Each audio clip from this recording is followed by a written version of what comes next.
Bienvenue dans cette courte vidéo où nous allons parler de la surveillance des connexions Redis. Nous aurons besoin d'un serveur Redis ainsi que d'un exporteur Redis opérationnel. Pour notre besoin, nous allons avoir l'usage de deux métriques. La première qui nous indiquera combien de clients sont actuellement connectés à l'instance et la deuxième métrique sera le nombre maximal de clients ayant été configurés pour ce service. Je vous propose de passer tout de suite dans Grafana pour les découvrir. Alors, la première va être le nombre de clients connectés. Donc, nous allons retrouver cette information dans Redis Connected Clients.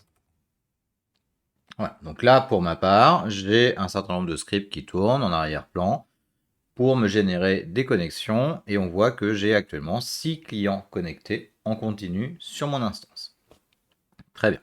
Donc sachez que dans la vraie vie, cette donnée est peut-être amenée à varier en fonction du nombre de serveurs connectés et également des requêtes qui vont être faites par les différents clients, surtout quand on est en asynchrone. La deuxième métrique intéressante va être le nombre maximum de clients. Donc je vais prendre celle-ci, je vais la mettre de côté. Et cette nouvelle métrique va être Redis underscore config underscore max clients. Donc là, on voit que nous avons un maximum de 10 000 clients autorisés à se connecter en même temps. Donc, on a beaucoup de marge. Ce qui va pouvoir être intéressant avec ces deux informations-là, la première métrique seule pourrait être utilisée pour vérifier que nous avons bien un nombre minimum de connexions. En effet, souvent, quand on a un service, on s'attend à avoir un minimum de connexions.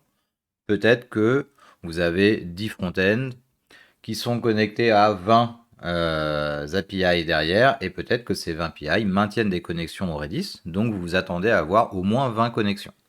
Donc à ce moment-là, ça va être un usage simple de la première métrique, avec une opération de comparaison pour vérifier qu'on ait bien le minimum requis. Sinon, ça peut vouloir indiquer que vous ayez une partie de votre infrastructure qui a un problème.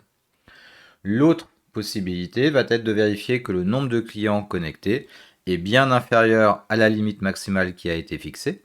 Et pour éviter d'agir dans l'urgence, bien penser que l'on va pouvoir utiliser donc un ratio. Par exemple pour dire je vérifie que le nombre maximum de clients est bien inférieur à 80% du maximum configuré.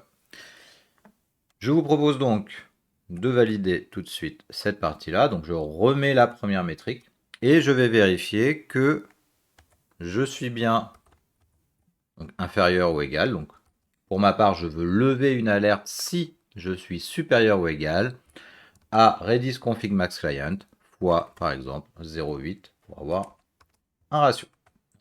Donc ce n'est pas le cas puisque j'ai 6 connexions par rapport à 10 000. C'est typiquement le genre de requête que l'on va pouvoir ajouter en tant qu'alerte dans Prometheus pour avoir des remontées de supervision. Je vous propose de voir ça tout de suite. J'ai ici donc des exemples de requêtes pour mes alertes. Donc on voit bien le nombre minimum de clients auquel on s'attend. Si je suis inférieur à ce nombre, alors à ce moment-là, c'est que j'ai un problème. Bien entendu, la partie 10 est ici arbitraire, mais pourrait très bien représenter le nombre d'instances d'une application. Et on voit ici donc la requête que nous venons de faire au sein directement de Grafana. C'est tout pour cette vidéo. Elle vous permettra de suivre les connexions à votre service Redis. Vous avez d'autres possibilités en fonction de si vous êtes en cluster ou autre, mais l'idée générale est celle-ci. Je vous retrouve bientôt dans une prochaine vidéo. À tout de suite!